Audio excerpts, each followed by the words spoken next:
Jake Morrison stood in the cargo bay of Ben Clark's modified shuttle as they approached the Vorthan command ship in high orbit above Earth. Through the transparent aluminum windows he could see the massive alien vessel growing larger as they drew closer. The ship was bigger than a city and bristled with weapon systems that could destroy entire fleets.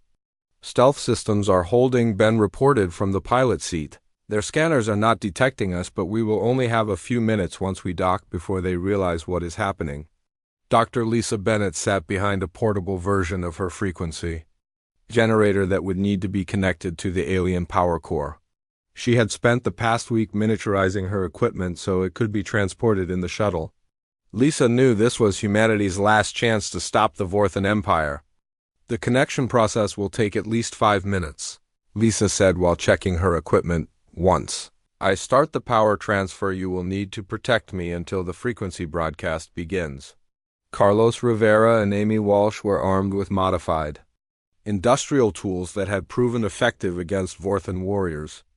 The team had practiced this mission dozens of times in simulations, but they all knew that reality would be much more dangerous than any training exercise. The shuttle docked with the command ship through a maintenance port that Amy had identified. From intercepted alien technical documents, Ben's hybrid technology confused the alien security systems long enough for them to attach and begin cutting through the hull. "We are inside," Carlos whispered as they moved through the alien corridors. The layout matches Amy's intelligence reports. The interior of the command ship was unlike anything Jake had ever seen. The walls seemed to be alive with pulsing veins of energy, and the air itself glowed with a faint blue light. Everything was designed for creatures much larger than humans, which made movement through the ship awkward and slow. Amy led them through the corridors, using a map she had created from stolen alien technical data. They needed to reach the central power core without triggering any security systems or encountering Vorthan crew members. "The power core is 3 levels down," Amy said as they reached a transport shaft. "We should not encounter heavy security until we get close to the core chamber." They were halfway to their destination when the alarm started. Jake felt his heart sink as warning lights began flashing throughout the ship, and alien voices could be heard shouting commands in their strange language. "They know we are here." Ben said through his communicator from the shuttle, "I am detecting multiple Vorthan warriors moving toward your position." Jake made a quick decision that he hoped would save the mission. Carlos take half the team and create a diversion on the upper levels. Draw their attention away from the power core. Lisa and I will continue to the target. Carlos nodded and disappeared down a side corridor with 3 other fighters. Within minutes, Jake could hear the sound of combat echoing through the ship as Carlos engaged the alien security forces. Jake and Lisa reached the power core chamber just as the first Vorthan warriors arrived at their level. The chamber was enormous, with a pulsing sphere of energy at its center that provided power for the entire command ship. Lisa immediately began setting up her frequency generator. "I need to connect directly to the main power conduits," Lisa said. As she worked frantically with her equipment, "This will give us enough energy to broadcast across the entire galaxy." The Vorthan warriors were getting closer. Jake could hear their heavy footsteps and the whine of their energy weapons as they fought through Carlos's defensive positions. He knew they only had minutes before the aliens reached the power core. "How much longer?" Jake asked while watching the entrance to the chamber. "Almost finished," Lisa replied. "Just a few more connections and we can begin the broadcast." Amy had been monitoring alien communications from her position near the chamber entrance. "I am intercepting messages from other Vorthan fleets," she reported. "They are spread across dozens of star systems, but they all use the same quantum communication network." This was exactly what Lisa needed to hear. If all Vorthan ships were connected through quantum entanglement, then her frequency broadcast would reach every vessel simultaneously, regardless of distance. "Ready?" Lisa announced as she activated her frequency generator, beginning power transfer now.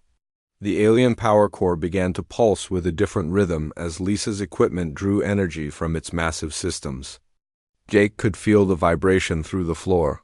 As enormous amounts of power flowed into the frequency generator, the first Vorthan warrior appeared at the chamber entrance just as Lisa's broadcast began. Jake fired his modified welding torch at the creature's armor and watched it stumble backward as the industrial heat cut through its protective systems. "Broadcast is active," Lisa shouted over the noise of combat. "The frequency is propagating through their quantum network." Jake felt the ship shudder around them as Lisa's frequency reached the command vessel's own systems. The lights began to flicker and he could hear mechanical sounds that suggested major systems were failing throughout the ship. But the effect was not limited to their immediate area. Amy's monitoring equipment showed that the frequency was reaching Vorthan ships across the galaxy through their quantum communication network. Every vessel connected to the network was receiving the biological disruption signal. "It is working," Amy cried with excitement. "I am detecting system failures in Vorthan." Fleets hundreds of light years away. The frequency that Lisa had developed was not just shutting down alien technology. It was affecting the biological components that were integrated into every Vorthan system. Ships across the galaxy were losing power as their living technology died. Overlord Zephyrus himself appeared in the power core chamber as his command ship began to fail around him. The alien leader was massive even compared to his warriors, and his armor pulsed with the same energy as the ship's power core. "You cannot comprehend what you have done," Zephyrus said in perfect English as he raised his weapon toward Jake. "The Vorthan Empire has ruled the galaxy for 1,000 years. "Not anymore," Jake replied as he watched the alien commander's armor begin to flicker and fail. Like every other Vorthan system, Zephyrus collapsed as Lisa's frequency finally reached the biological components in his own body. The symbiotic relationship between Vorthan warriors and their living armor had made them incredibly powerful, but it had also made them vulnerable to the same frequency that affected their technology. The command ship was dying around them as every system depended on Vorthan. Biotechnology failed. Jake and his team fought their way back to Ben's shuttle as the massive vessel began to lose altitude and drift toward Earth's atmosphere. "We need to leave now," Ben said as they reached the shuttle. "This ship is going to crash and I do not want to be on it when it hits the ground." As they flew away from the dying command ship, Jake could see similar scenes playing out across the sky. Vorthan vessels were falling from orbit as their power systems failed and their crews succumbed to the biological frequency that Lisa had unleashed. Amy's communication equipment confirmed that the effect had reached across the galaxy. Vorthan fleets that had been preparing to invade other worlds were now drifting helplessly in space as their biotechnology-dependent civilization collapsed. "We are receiving messages from other species," Amy reported with tears in her eyes. "Civilizations across the galaxy are sending thanks to Earth for stopping the Vorthan expansion." Jake looked down at the planet below and realized that humanity had not just saved itself. They had saved countless other species from conquest and destruction. The qualities that had made humans seem primitive to the aliens had ultimately made them the galaxy's unexpected saviors. The war was over and the aliens had learned, too late, that they should never have underestimated the species that refused to surrender. The Vorthan response to the radio attack was swift and brutal. Overlord Zephyrus ordered his ground forces to abandon their defensive positions and actively hunt down every human resistance fighter on the planet. The aliens deployed their warrior cast for the first time since the occupation began. Jake Morrison watched through binoculars as massive armored creatures emerged from alien landing craft outside Denver. Each warrior stood nearly 8 feet tall and wore what looked like living armor that pulsed with the same energy patterns as their spaceships. They carried weapons that could cut through concrete and steel like paper. "These are not the same aliens we have been fighting," Carlos Rivera observed from his position on the factory roof. "The soldiers we have seen before looked like technicians or administrators. These things are built for war." Dr. Lisa Bennett had been working around the clock to analyze the biological components she had discovered in Vorthan technology. Her latest breakthrough was even more shocking than her previous discoveries about their shield frequencies.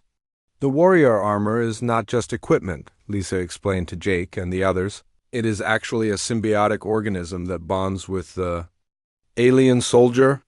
The armor and the warrior share the same biological systems. But this also means they share the same vulnerabilities. Lisa had discovered that certain frequencies could affect Vorthan biology just like they affected Vorthan technology. The same quantum fields that powered their ships also regulated their cellular functions. If she could generate the right frequency pattern, it would not just shut down their equipment, but actually damage their bodies. I need more power than our current generators can provide. Lisa continued, the biological frequency requires enormous amounts of energy to be effective across a wide area. We would need to tap into a major power source. Ben Clark had been experimenting with the hybrid shuttles he had created by combining human and alien technology. These craft had proven surprisingly effective in the few test flights he had managed to conduct. The aliens seemed unable to track them properly because their navigation systems could not identify the mixed technology signatures. I have 3 shuttles ready for combat operations, Ben reported. They are faster and more maneuverable than pure alien craft, and our weapons can actually damage other alien vessels when we get close enough. Amy Walsh had been monitoring alien communications and had discovered something that changed their understanding of the entire situation. The information she had uncovered was so important that she called an emergency meeting of the entire resistance leadership. The Vorthans are not just conquering Earth, Amy announced. I have intercepted communications about their plans for this entire sector of the galaxy. Earth is only the first target in a massive expansion campaign. Amy displayed a star chart that showed the alien invasion routes. According to the intercepted data, the Vorthan Empire planned to conquer dozens of inhabited worlds using the same tactics they had used on Earth. They would sweep through space, system by system, until they controlled everything within hundreds of light years. There are other species out there who do not even know the Vorthans are coming, Amy continued. If we do not stop them here, they will destroy civilizations that have never even heard of the Vorthan Empire. Jake felt the weight of responsibility crushing down on him. The resistance was not just fighting for Earth anymore. They were fighting for species they had never met on worlds they could not even imagine. The stakes were higher than anyone had realized. The alien warriors began their assault on human resistance positions within days of being deployed. Jake organized the defense of Denver using every guerrilla warfare tactic he had ever learned. The key was to avoid direct confrontation with the heavily armored warriors while finding ways to exploit their weaknesses. Carlos had discovered that standard industrial equipment could be modified to fight the alien warriors. Welding torches could cut through their armor if applied at the right angle, and construction equipment could be used to create barriers and traps. The aliens were incredibly strong, but they were not familiar with human industrial technology. Their armor protects them from energy weapons, but it has joint seals that can be damaged by physical force. Carlos explained to the fighters under his command, if we can get close enough, we can disable them using modified power tools and heavy machinery. The battle for Denver became a brutal urban warfare campaign that lasted for weeks. Jake's fighters used the city infrastructure against the alien warriors, turning construction sites into fortresses and using the subway tunnels for rapid movement between battle zones. Lisa finally solved the power problem for her biological frequency weapon. She realized they could use the aliens' own technology to generate the energy they needed. If they could capture a Vorthan command ship, they could tap into its power core and use that energy to broadcast the biological disruption frequency. A command ship has enough power to reach across space to other Vorthan fleets, Lisa explained. If we can connect my frequency generator to their power core, the signal will not just affect the ships around Earth, it will reach every Vorthan vessel in this part of the galaxy. This plan was incredibly dangerous, but it offered the possibility of ending the Vorthan threat completely. Jake realized they could save not just Earth, but all the other worlds that the aliens planned to conquer. Ben's hybrid shuttles would be essential for any attempt to capture a command ship. The alien vessels were heavily defended, but the hybrid craft could get close without being detected properly. It would still require incredible skill and luck, but it was their only chance. Amy had been tracking Vorthen command ship movements and had identified the best target. Overlord Zephyrus commanded from a massive vessel that stayed in high orbit above North America.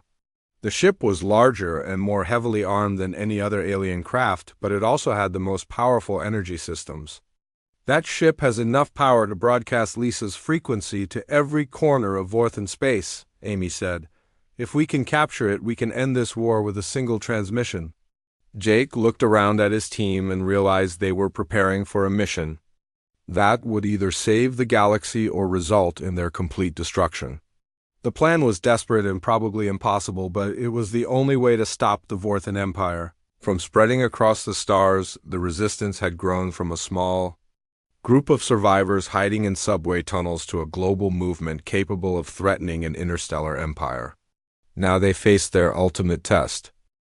The day of the global strike arrived with clear skies across most of the planet. Jake Morrison stood in the abandoned electronics factory that had become their command center and watched the countdown clock that Amy Walsh had synchronized with resistance cells around the world. In exactly 18 minutes, every modified radio transmitter on Earth would activate simultaneously. Final status check, Jake spoke into his headset.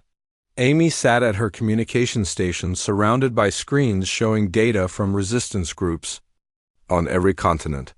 The network they had built was about to face its ultimate test. London group reports ready, Amy called out. Paris group ready. Tokyo ready. Sydney ready. The confirmations continued coming in from cities around the globe. Each group had spent weeks modifying radio equipment and positioning transmitters around alien ships. Dr. Lisa Bennett made final adjustments to her frequency generator in the corner of the factory. This device would coordinate all the transmitters and ensure they operated at exactly the right frequency to disrupt Vorthen shield systems. Lisa had not slept more than a few hours in the past week as she perfected the calculations. The frequency must be precise to within 0.001%, Lisa reminded everyone. If any transmitter is off by more than that amount, the interference pattern will collapse and the whole attack will fail. Ben Clark was monitoring alien ship positions from his station near the window. Through stolen alien communication equipment, he could track the location of every Vorthen vessel in Earth orbit. The aliens had maintained the same positions for months, which was exactly what the resistance needed for their plan to work. All ships holding steady, Ben reported. No indication they suspect anything unusual. Carlos Rivera had positioned himself on the factory roof with a view of the Denver skyline. His job was to watch for alien patrols that might interfere with their transmitter sites. Carlos had teams of fighters ready to create diversions if the aliens tried to investigate any unusual activity. Perimeter is clear, Carlos said through his radio. No alien movement detected. Jake felt his heart pounding as the final minutes counted down. Everything humanity had worked for during the past 3 months would be decided in the next few seconds. If the plan failed, the aliens would probably hunt down every resistance fighter on the planet. 60 seconds to activation, Amy announced. Jake could hear the tension in her voice despite her efforts to stay calm. Around the world, thousands of people were preparing to risk everything for this moment. 30 seconds. Jake closed his eyes and thought about all the people trapped in alien camps and all the cities that had been destroyed or occupied. This attack was their only chance to show the Vorthen Empire that humanity would not surrender quietly. 10 seconds. 5, 4, 3, 2, 1, execute. Amy pressed the activation button and Lisa's frequency generator sent the trigger signal to every resistance cell on the planet. In that instant, radio transmitters from New York to Beijing began broadcasting the specific frequency pattern that Lisa had calculated to disrupt Vorthen technology. For the first few seconds, nothing seemed to happen. Jake stared out the window at the alien ship hanging over Denver and saw no change in its appearance or behavior. He began to worry that their calculations were wrong or that the aliens had somehow detected and countered their attack. Then the ship's shields began to flicker. The flickering started as barely visible ripples across the smooth surface of the alien vessel. But within seconds, the ripples became violent waves of energy that pulsed and sparked around the entire ship. Jake could hear a high-pitched whining sound that seemed to come from the air itself. It's working, Ben shouted from his monitoring. Station shield systems are failing across the entire fleet. Through the alien communication equipment, Ben could hear panicked voices speaking in the Vorthan language. Their calm, efficient military procedures had been replaced by chaos and confusion as their most advanced technology began shutting down. Amy was monitoring reports from resistance cells around the world. London reports alien shields down. Tokyo confirms weapons systems offline. Paris says 3 ships have lost altitude control. Jake felt a surge of incredible excitement as he realized their impossible plan was actually succeeding. For the first time since the invasion began, humans were winning a battle against the Vorthan Empire, but the victory was brief. Within 10 minutes, the alien ships began adapting to the interference. Jake watched as the flickering shields gradually stabilized and the whining sound faded away. The aliens were smarter and more advanced than humanity had hoped. They are compensating for our frequency, Lisa said with disappointment in her voice. Their systems are automatically adjusting to filter out our interference pattern. Overlord Zephyrus was clearly angry about the coordinated attack. Jake could hear his voice through the alien communication channels as he ordered his ships to higher orbit and demanded immediate development of countermeasures against human technology. You have achieved nothing except to delay your inevitable destruction, came the translated message from the alien commander. Your pathetic resistance will be crushed, and your species will pay the price for this defiance. But Jake realized that the brief success had given them something more valuable than a military victory. It had given them proof that the aliens were not invincible and that human ingenuity could find ways to hurt them. More importantly, the attack had provided intelligence about Vorthan technology that Lisa could use to develop even better weapons. During the few minutes when their shields were down, Ben had been able to scan their ships with human instruments and gather detailed information about their construction and energy systems. I am detecting biological components in their ship systems, Lisa said as she analyzed Ben's scan data. Their technology is not purely mechanical. Parts of it appear to be living tissue that responds to specific frequencies. This discovery opened up entirely new possibilities for fighting the aliens. If Vorthan technology included biological elements, then it might be vulnerable to different types of interference that would affect living systems rather than just electronics. Ben had also gathered important data about alien navigation and communication systems. I think I understand how their ships coordinate with each other, he told Jake. They use a network of quantum-entangled particles to maintain instantaneous communication across space. If we could disrupt that network, we might be able to isolate individual ships. The global radio attack had failed to defeat the aliens, but it had accomplished something equally important. It had shown humanity that they could fight back, and it had provided the scientific knowledge needed to develop better weapons for the next phase of the war. Jake looked around at his team and saw determination instead of defeat in their faces. They had lost this battle, but they had learned valuable lessons that would make them stronger for the next fight. 2 months into the occupation, Dr. Lisa Bennett made the discovery that would change everything.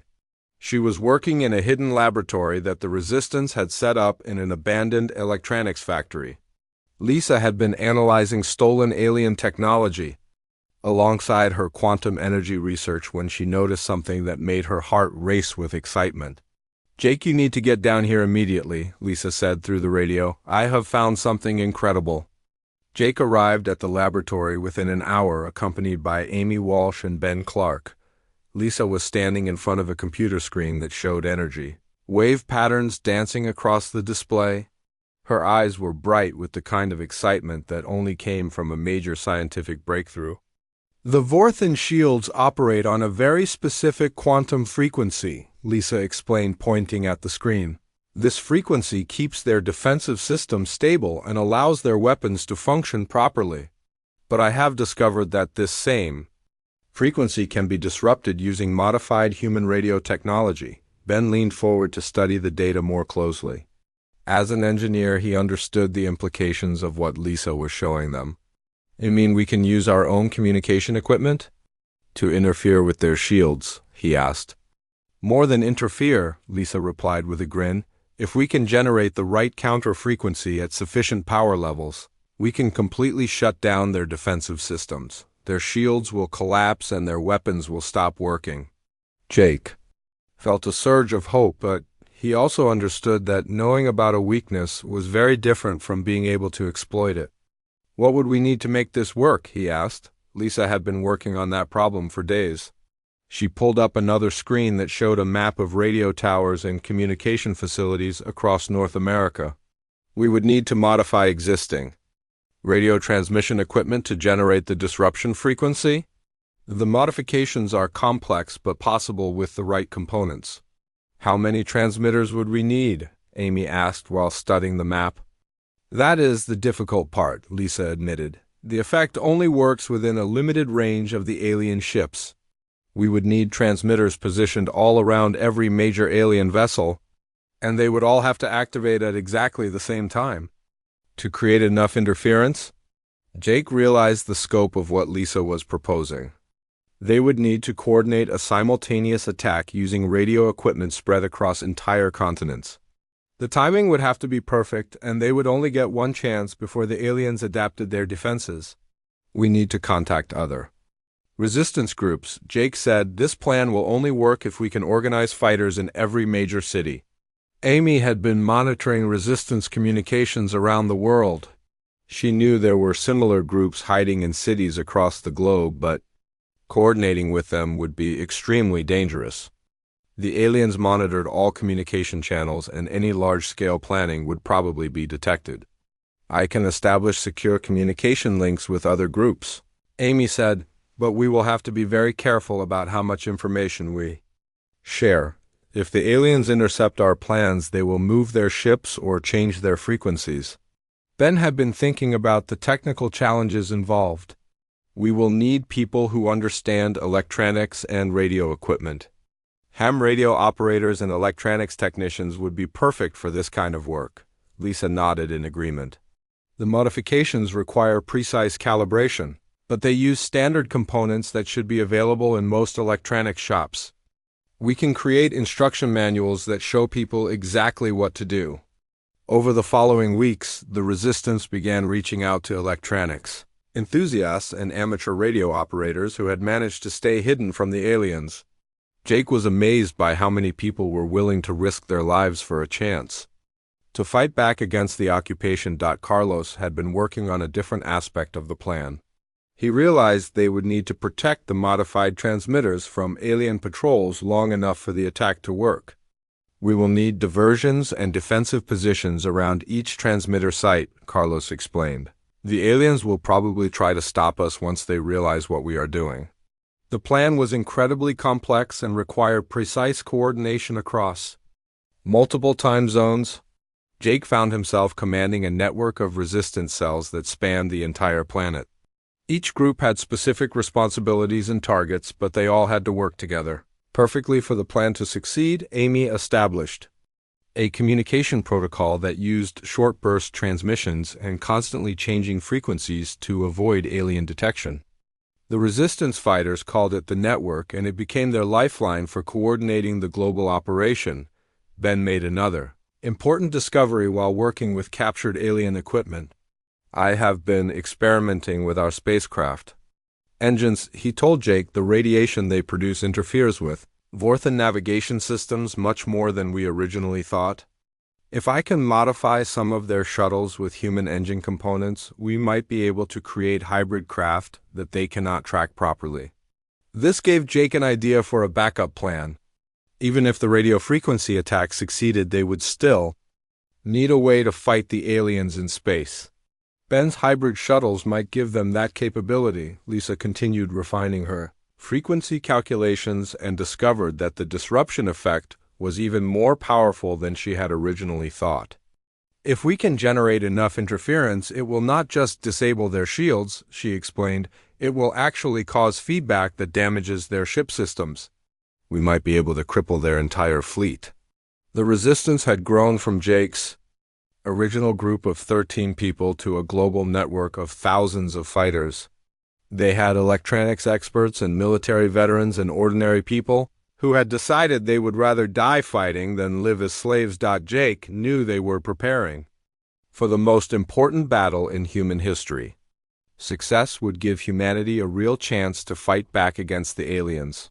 Failure would probably result in the complete destruction of the resistance and maybe the end of human freedom forever. As the day of the attack approached, Jake felt the weight of responsibility for every person who was risking their life for this plan. He had started as a military commander trying to defend North America, and now he was leading a species-wide rebellion against an alien empire. 3 days after the surrender, Jake Morrison was hiding in an abandoned subway tunnel beneath Denver. The world governments had given up without a fight, and the aliens had moved quickly to take control of every major city. The Vorthan Empire was efficient and ruthless in the way they organized their new conquest. Jake had refused to accept the surrender order from his superiors. When the alien ground forces arrived at NRAD, he had gathered a small group of soldiers who felt the same way he did. They had escaped through maintenance tunnels while the aliens were busy cataloging their new prize. Now, he sat in the dark tunnel with 12 other people who had chosen to fight instead of submit. Among them was Carlos Rivera, a demolitions expert, who had blown up the main computer systems at NORAD before they escaped. Carlos was a quiet man who spoke with his hands more than his words, but Jake knew he was completely reliable. "The aliens are rounding people up," said Amy Walsh, who had just returned from a scouting mission above ground. Amy was a young computer specialist who had worked in the communications department. She was barely 25 years old, but she understood technology better than anyone Jake had ever met. "They are putting everyone into camps outside the cities." Amy continued, "Families are kept together, but they are treated like prisoners. The aliens give them basic food and water, but nothing else. It looks like they want to keep people alive, but under complete control." Jake felt sick thinking about all the people who were trapped in those camps. He wanted to help them, but 13 people could not fight an entire alien army. They needed to be smart and patient and wait for the right opportunity. Dr. Lisa Bennett had also refused to surrender. She had escaped from her laboratory with her research data and a portable computer. Lisa was now hiding in a basement across the city, but she had managed to establish radio contact with Jake's group. Her scientific knowledge was their only hope of understanding the alien technology. "I have been studying the energy readings from their ships," Lisa said through the encrypted radio channel that Amy had set up. "Their technology operates on quantum frequencies that I have never seen before. The way they maintain their shields and weapons requires a very specific type of energy field."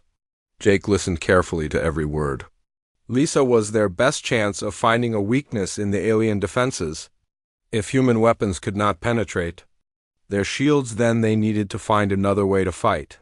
The aliens called themselves the Vorthan Empire, and their leader was named Overlord Zephyrus. Jake had learned this from intercepted communications that Amy had managed to decode. The Vorthans were tall, gray-skinned creatures who seemed to view humans as nothing more than useful animals. "Earth will become a farming colony for biological materials," Amy had translated from one alien message. "The human population will be maintained at optimal levels for harvesting. Excess individuals will be eliminated as needed." When Jake heard those words, he felt a cold rage building inside him. The aliens did not just want to conquer Earth. They wanted to treat human beings like livestock. They planned to keep people alive only as long as they were useful for whatever sick purposes the Vorthan Empire had in mind. More resistance fighters joined them over the following weeks. Word spread through hidden radio networks that there was still organized opposition to the aliens.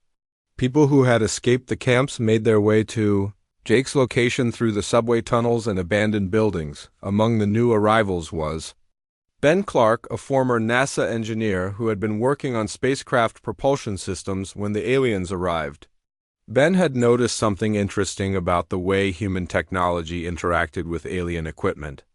"I was near one of their landing zones when they brought down a shuttle," Ben explained to the group. "My radiation detector started going crazy. The readings showed that our satellite communication equipment was interfering with their navigation systems. It was a small effect, but it was definitely there. This was the first real hope they had found. If human technology could interfere with alien systems, then maybe there was a way to fight back. Jake asked Lisa to work with Ben to understand what this interference meant and how they could use it. The aliens had established control centers in every major city where they coordinated their operations. These buildings were heavily guarded, but Amy had been observing them and learning their patrol patterns. She had also been intercepting more alien communications and building a database of their language and procedures. They are not as organized as they want us to think, Amy reported. Their communications show confusion and disagreement about how to manage the human population. Some of their commanders want to eliminate more people, and others want to keep larger numbers alive. They are arguing with each other. Jake realized this disagreement might be something they could exploit. If the aliens were not completely united, then maybe they could find ways to cause more problems within their ranks. Carlos had been working on a different approach. He had been studying the alien patrols and supply lines to find vulnerable targets. Carlos believed that even if they could not destroy alien ships, they might be able to disrupt their ground operations. Their foot soldiers are tough, but they are not invincible, Carlos told Jake. I have seen them get injured when they fall or when debris hits them. Their armor protects them from bullets, but it has weak points. If we can get close enough, we can hurt them. The resistance was growing, but they still felt like insects trying to fight giants. The aliens had weapons that could turn entire buildings to ash and shields that stopped every human weapon. Jake knew they needed something bigger than guerrilla tactics if they wanted to have any real chance of success. Jake Morrison was drinking his morning coffee when the sky turned black. He stood at the window of his office at NORAD and watched as massive shapes blocked out the sun over Colorado Springs. The ships were bigger than anything he had ever seen. They stretched across the horizon like floating cities made of dark metal and strange lights. His coffee mug fell from his hand and shattered on the floor. The sound seemed very small compared to what was happening outside. Jake had been a military commander for 20 years, but nothing had prepared him for this moment. The alien ships hung in the air without making any sound. They just floated there like they owned the sky. The first alarm started ringing, and then every alarm in the building joined in. People ran through the hallways shouting orders and trying to understand what they were seeing. Jake grabbed his radio and called the main command center. The voice that answered him was shaking with fear. "Sir, we have visual confirmation of unknown aircraft over every major city on Earth," the voice said. "They appeared at the same time everywhere. No warning. No communication? They just showed up?" Jake looked out the window again. The ships were so big that they cast shadows over entire neighborhoods. He could see people in the streets below pointing up at the sky. Some were running and some were just standing there staring. Car alarms were going off and he could hear sirens in the distance. "What do our radar systems show?" Jake asked into his radio. "Nothing, sir. The radar shows empty sky, but we can see them with our eyes. Whatever technology they have, it makes our detection systems useless." Jake felt a cold feeling in his stomach. If their radar could not see the ships, then their missiles probably could not target them either. He had commanded the defense systems of North America for 5 years, and now he felt completely helpless. The communication system started going crazy. Every phone and radio and computer screen in the building was receiving the same message at the same time. The voice that spoke was not human. It sounded like metal scraping against stone, but somehow Jake could understand every word. "People of Earth, you will surrender immediately. Your weapons cannot harm us. Your governments will submit to the Vorthan Empire, or your cities will be destroyed. You have 1 hour to decide." Jake stared at the screen where the message was displayed. The words repeated over and over in every language on Earth. He tried to call the Pentagon, but the lines were jammed with calls from military bases around the world. Everyone was trying to understand what was happening and what they should do. Dr. Lisa Bennett was in her laboratory when the message came through. She was working on quantum energy research for the military when every screen in her lab showed the alien communication. Lisa was one of the smartest scientists in the country. But even she felt scared looking at those words. She ran outside and saw the massive ships floating over the city. Her scientific mind immediately started analyzing what she was seeing. The ships had no visible engines or propulsion systems, but they stayed perfectly still in the air. The energy required to keep something that big floating should have been enormous, but her instruments detected no heat or radiation signatures back at NORAD. Jake was trying to coordinate with military leaders around the world. The reports coming in were all the same. Every country had tried to contact the aliens but received no response. The ships just hung there waiting for humanity to surrender. "Sir, we need to test their defenses," said Colonel Martinez, who ran the missile defense systems. "We should fire a test shot and see what happens." Jake knew it was probably useless, but they had to try something. He gave the order to fire one missile at the ship over Colorado Springs. The missile launched perfectly and flew straight toward the alien vessel. Jake watched through binoculars as it got closer and closer to the target. When the missile was about a mile away from the ship, it simply stopped moving.